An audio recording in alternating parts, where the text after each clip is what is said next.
여러분 안녕하십니까. 5월 18일 월요일 넘치는 우리 교회 매일 묵상 시작하도록 하겠습니다. 오늘 본 말씀은 창세기 43장 16절부터 34절까지 말씀입니다. 주일 잘 지내셨나요? 선포되어진 말씀이 우리들의 삶에 영향을 미치는 그런 은혜가 있었으면 좋겠습니다. 듣고 잊어버리는 말씀이 아니라 듣고 내 삶 가운데 적용되어지는 그런 말씀으로 살아가기를 간절한 마음으로 부탁을 드리겠습니다. 지금 이제 가나안 땅에서 애굽으로 내려온 형들에게는 베냐민이 있었습니다. 이 베냐민을 데리고 와야 간첩 혐의도 벗고 시므온도 데리고 가고 양식도 사갈 수 있었던 겁니다. 그런데 이 베냐민이 어떤 아들입니까? 이 아버지 야곱에게 너무너무 소중한 아들이잖아요. 그러니까 이 베냐민이 어떻게 될까봐 아마 이 형들은 전전긍긍하고 있었을 겁니다. 요셉은 이제 베냐민을 봤어요. 아, 제가 베냐민이구나 라고 하는 걸 확인했죠.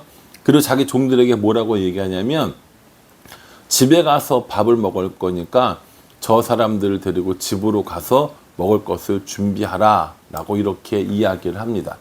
그러니까 이 요셉은 일하는 곳에서가 아니라 자신의 개인 공간에서 그 형들을 만나기를 원했다라는 거죠. 그래서 그 형들을 청지기가 데리고 집으로 인도하러 가는데, 이 사람들 마음속에서는 두려움이 가득한 겁니다. 왜냐하면 원래대로 하자면 동생 데리고 왔잖아요. 얼굴 봤잖아요. 그럼 시몬 풀어주고 먹을 거 양식 사가지고 가게 해서 가면 되는 거란 말이에요. 그리고 저번에 있었던 그 돈주머니 사건은 그냥 2배로 얹어주면 되는 거니까 그렇게 하고 가는 게 제일 좋은데 어디론가 가는 거예요. 그러니까 온갖 생각들을 지금 다 하는 것을 볼 수 있습니다. 18절에요. 그 사람들이 요셉의 집으로 인도됨에 두려워하여 이르되, 전번에 우리 자루에 들어있던 돈의 일로 우리가 끌려가는도다.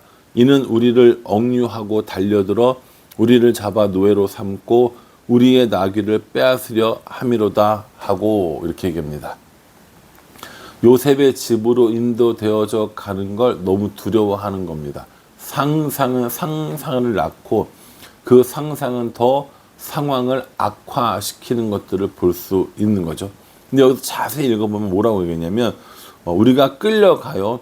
억류하고 달려들어 잡고 노예를 삼아 우리의 소유를 빼앗으려 한다. 이렇게 얘기하고 있거든요. 요게 누구의 경우와 되게 비슷하다고 생각하세요? 예, 맞습니다. 여러분도 잘 다시 한번 기억하시겠지만 요셉의 사건이 여러분 떠오르실 거예요. 요셉을 형들이 어떻게 했습니까? 붙잡고 끌어다가 억류하고 노예로 팔았던 그런 기억들을 이 형들도 또렷이 갖고 있었던 것이고요.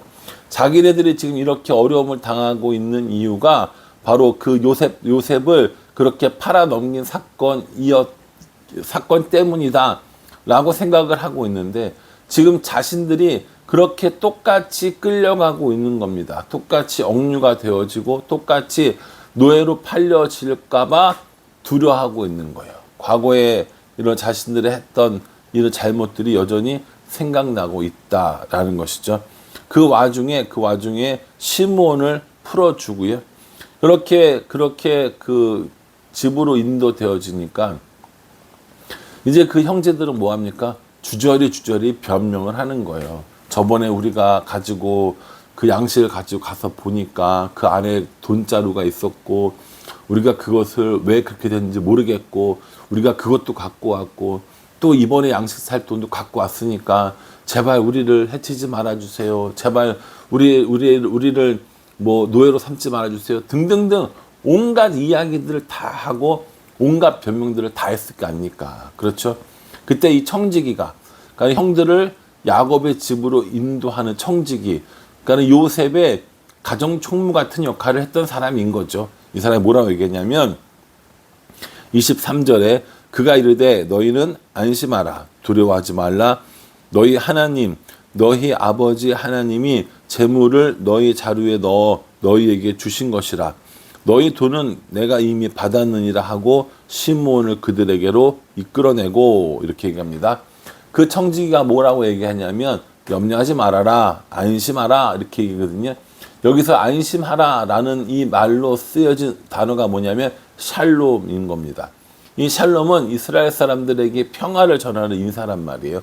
이 청지기가 샬롬이라고 이야기하면서 뭐라고 얘기합니까? 너희 하나님, 너희 아버지의 하나님이 너희에게 은혜를 베푸신 것이다. 너희에게 그 자료에 넣어주신 것이다. 나는 이미 받았다라고 이렇게 이야기를 하고 있는 모습을 볼 수 있습니다. 여러분 대단하지 않습니까? 이 청지기가 신앙이 있었는지 없었는지는 모르겠습니다. 그러나 이 청지기의 이야기를 통하여서 이 사람들에게 하나님의 평안을 전하고 있는 거죠. 염려하지 마라, 걱정하지 마라. 하나님께서 너희에게 은혜를 베푸셨고 그 돈은 하나님이 너희에게 주신 거고 나는 이미 다 받았다라고 이렇게 이야기를 하고 있다라는 겁니다. 그렇게 이야기를 하고 시몬도 만나고 이제 정오에 점심 먹으러 온다고 했으니까 요셉을 기다리면서 여러 가지 이렇게 그 준비를 하고 있었겠죠. 그때 요셉이 들어옵니다. 26절에 요셉이 집으로 오매 그들이 집으로 들어가서 예물을 그에게 드리고 땅에 엎드려 절하니 라고 이렇게 얘기합니다. 또 다시 그 꿈이 이루어진 것들을 보고 있는 거죠. 땅에 엎드려서 절했습니다. 땅에 엎드려서 절할 거라고 그렇게 꿈을 꾸었고 그 꿈 때문에 그렇게 구박을 받고 노예로 팔려나갔던 이 요셉 앞에 이제 비로소 11명의 이런 형들이 그리고 동생 한 명이 엎드려서 절하는 완벽하게 그 꿈이 이루어지는 것들을 볼 수 있다라는 것이죠. 그때 그 꿈이 그랬거든요. 자기 곡식단이 요셉의 곡식단이 서 있고 11개의 곡식단이 서 있었던 거 아닙니까? 그러니 모두가 다 엎드려서 절함으로 말미암아 하나님이 주신 그 꿈이 온전하게 이루어졌다라는 것을 이제 볼 수 있다라는 거죠. 그렇게 형들이 절하고 요셉이 들어와서 물어봅니다. 아버지는 잘 계시냐? 생존에 계시냐? 저 아이가 바로 저 아이가 바로 그 동생이라는 아이구나 라고 하면서 베냐민을 맞이하는 것들을 볼 수 있습니다. 베냐민을 봤을 때 얼마나 기분이 좋았겠어요. 얼마나 감사하고 얼마나 보고 싶었던 동생이었습니까? 그래서 그 베냐민을 향한 그 사랑 때문에 또 눈물이 흘러요. 보면 30절에 요셉이 아우를 사랑하는 마음이 복받쳐 급히 울 곳을 찾아 안방으로 들어가서 울고 이렇게 얘기합니다. 요셉이 아우를 사랑하는 그 동생을 사랑하는 마음이 막 북받쳐 오르는 거예요. 그래가지고 어떻게 합니까?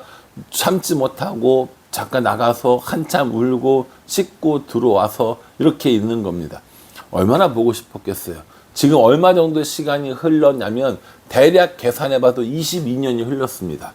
정말 사랑하는 동생이고 또 사랑하는 형들이고 뭐 감정들이 남아있긴 하겠지만 그렇게 하는데 이 동생을 봤으니 너무너무 좋았던 거죠. 그러니 울고 또 씻고 들어오고 울고 씻고 들어오고 이런 모습들을 계속해서 반복해서 보여주고 있습니다.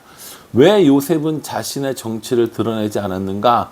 마지막까지 한 번 더 이 형들을 테스트해보고 싶었던 겁니다. 정말 변했는지, 정말 형제가 돈독해졌는지, 정말 자신들의 이익을 위해서라면 형제를 팔아먹는 이 형들이 변했는지에 대한 아직 한 번 더 테스트를 해보고 싶었던 겁니다. 그래서 아직까지는 신분을 드러내고 있지 않다라는 거죠. 그럼에도 불구하고 동생을 향한 그 마음은 너무너무 애틋했다라는 것이죠. 그래서 잔치를 벌이고 음식을 먹는데 33절에 보면 그들이 요셉 앞에 앉되 그들의 나이에 따라 앉히게 되니 그들이 서로 이상히 여겼더라 이렇게 얘기합니다. 형들이 쭉 이렇게 서 있는데 너는 여기 앉아라, 너는 여기 앉아라, 너는 여기 앉아라 하는데 이게 딱 나이 순서대로인 거예요. 그러니까 형들이 그걸 딱 보고 어떻게 이렇게 나이 순서대로 정확히 우리를 앉히지? 라고 하면서 이상히 여겼다 이렇게 이야기를 하는 것을 볼 수 있습니다. 그렇죠. 아직까지도 이 형들은요 그 애굽의 총리가 요셉일 거라고는 꿈에도 생각을 못했던 겁니다. 그런데 그 애굽의 총리가 자신들의 이 가족의 이 순서를 쭉 정확히 마치니까 당연히 놀랄 수밖에 없지 않겠습니까? 뿐만 아닙니다. 그 막내 동생에게는 34절에 요셉이 자기 음식을 그들에게 주되 베냐민에게는 다른 사람보다 5배나 주매 그들이 마시며 요셉과 함께 즐거워하였더라. 이렇게 이야기합니다. 음식을 차렸어요. 음식을 차리는데 먼저는 애굽 사람들과 히브리 사람들의 식탁을 분리를 합니다. 애굽 사람들은 히브리 사람들과 밥을 함께 먹으면 부정해진다고 여겼기 때문에 애굽 사람들과 히브리 사람들의 식탁을 따로 분리를 해요. 그리고 자기가 먹던 음식을 그 사람들에게 줍니다. 이 얘기인즉슨 뭐냐면 이 애굽 사람들도 많이 있었고 야곱의 형들도 같이 있었는데 음식을 함께 먹되 히브리 사람이었던 이 형들을 이렇게 배려하고 자신의 음식을 베냐민에게 더 많이 나눠주는 이런 모습을 보여주고 있다는 거죠. 겉으로 볼 때는 되게 문제가 없는 것 같아요. 겉으로 볼 때는 되게 평화롭습니다. 거기서 뭐라고 얘기냐면은 그들이 마시며 요셉과 함께 즐거워하였더라 이렇게 얘기하거든요. 평화롭고 즐거워하고 어찌 보면 요셉이 꿈꿨던 순간인지도 모르겠습니다. 그러나 아직까지는 요셉은 자신을 드러내지 않고 있다라는 것도 다음 묵상을 위해서 한번 생각해 주셨으면 좋겠습니다. 저는 오늘 이 말씀 묵상하면서 요셉의 마음이 어땠을까라고 하는 것도 묵상되었고 또한 이 형들이 얼마나 괴로웠을까 하는 생각도 들어봅니다. 자신들이 저지른 죄가 22년이나 지났는데도 이렇게 그 죄책감이 마음에 자리 잡고 있을 줄 자신들도 몰랐겠죠. 자신들이 요셉이 당했던 그 상황들에 자기 자신이 처해 보니까 그때 요셉이 얼마나 두려웠을지, 그때 요셉이 얼마나 무서웠을지를 생각하게 되었다라는 겁니다. 지금은 내가 피해자이지만 언젠가 내가 가해자가 될 수 있고, 지금은 내가 가해자지만 내가 언젠가 피해자가 될 수 있다는 사실을 분명히 깨달아야 한다라는 겁니다. 죄는요, 우리에게 분명히 두려움을 줍니다. 그리고 그 죄가 해결되지 않는 이상 아주 오랜 시간 동안 우리를 따라다닐 가능성이 매우 높습니다. 여러분들은 어떠세요? 아직까지 해결되어지지 않는 죄의 문제가 있습니까? 아직까지 두려움 가운데 있는 그 죄의 문제가 있습니까? 그렇다면 그 죄의 문제를 먼저 해결해야 이 다음에 있을 두려움에 대비할 수 있고요. 이 다음에 있을 두려움이 아닌 것들로 바뀔 수가 있다라는 겁니다. 형들의 마음속에 남아 있었던 요셉에 대한 부담감, 그 죄에 대한 죄책감, 이것들은 형들의 마음을 누르고 형들을 즐거움 가운데 있지 못하게 하는 아주 중요한 요소가 되어진다라는 것이죠. 이걸로 끝이 아니에요. 오늘 본문으로 끝이 아닙니다. 이 죄의 결과로 인하여서 형들은 또다시 한 번 더 고통을 당하게 되고 놀라움을 당하게 될 것입니다. 그런 것들을 볼 때 우리들 가운데 아직까지 해결되어지지 않는 문제, 해결되어지지 않은 죄책감, 해결되지 않는 무서움이 있다면 그 문제를 하나님께 맡기고 하나님께 고백하면서 우리의 죄가 해결되는 은혜가 있었으면 좋겠습니다. 요한일서 1장 9절에 만약 우리가 우리의 죄를 자백하면 저는 미쁘시고 의로우사 우리의 죄를 사하시며 모든 불의에서 우리를 깨끗게 하실 것이요 라고 말씀하셨습니다. 죄는 가지고 있으면 두렵습니다. 그 죄의 문제를 인해서 우리는 끊임없이 두려움 가운데 살 수밖에 없다라는 겁니다. 그러니 그 두려운 문제를, 그 죄악된 문제를 하나님께 내어 맡기고 예수님의 이름으로 회복받는, 예수님의 이름으로 우리가 다시 회복되어지는 그런 은혜가 있었으면 정말 좋겠습니다.